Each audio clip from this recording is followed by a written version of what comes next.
Ang veteranong guard nga ba na si Jason Brickman ay lilipat dito sa Magnolia Hotshots? Si Brickman ay isang rookie draft pick ng Meralco. Pero ito'y 34 years old na at nakapaglaro na sa iba't ibang koponan. Pero kahit sabihin pa natin na 34 na to, marami itong experience at masasabi natin championship ready na. At yan ang dahilan kung bakit interesado ang Magnolia Hotshots na ito'y makuha. Kaya nga ngayon itong si Brickman ay posible daw na magkaroon ng sign and trade kung saan ito'y lilipat dito sa Magnolia Hotshots at ang magiging kapalit ay si Peter Alfaro at si Russell Escoto. Naghahanap kasi ngayon itong si Coach L.A. Tenorio ng additional na mga guards lalo na at itong si Paul Lee at Jerome Lastimosa ay wala pang katiyakan kung kailan sila makapaglalaro. Kaya nga hindi na ako magugulat kung ito talaga ang kunin ni Coach L.A. Tenorio, si Brickman. Dahil sa experience nito, masisiguro natin na hindi ito mahihirapan na mag-adjust dito sa laro at sistema ng Magnolia Hotshots.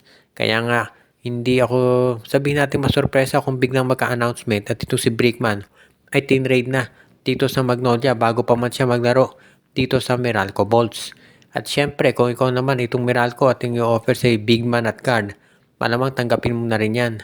Dahil sa totoo lang, hindi naman kailangan ng Meralco itong si Jason Brickman dahil ang dami na nilang guards ngayon. Si Cancino, si Newsam, si Aaron Black, si Karam, si Kurt Rayson. Ibig sabihin, sobra-sobra pa nga sa guard itong Meralco Bolts at hindi lang masyadong mabibigyan ng playing time talaga itong si Brickman kung dyan siya mapunta.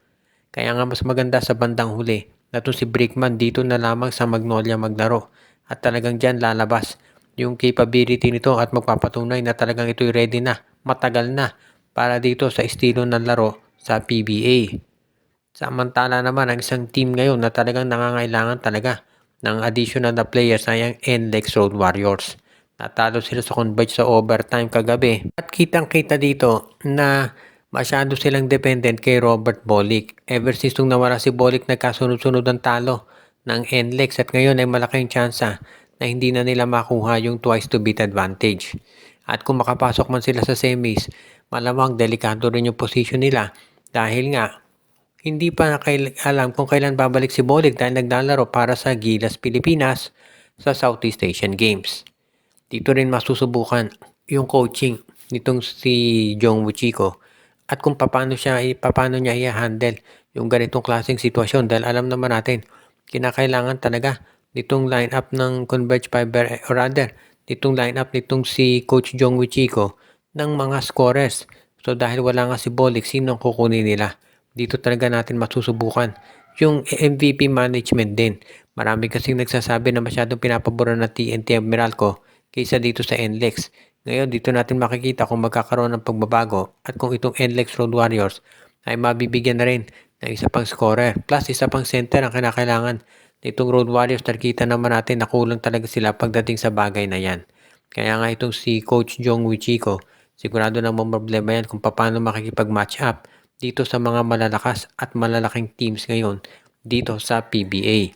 Pero so far, itong NLEX, masasabi natin isa sila doon sa mga team sa quarterfinals na malamang twice to beat disadvantage. At kung sino man yung makakarap yan, tall order para sa NLEX na manalo. Sa tingin ko kahit bumalik pa si Bolick dahil kulang talaga sila sa firepower. Kaya nga lumabas yung balita dati na hindi raw masaya itong si Robert Bolick dito sa NLEX dahil kulang ito ng mga top players.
Thank you.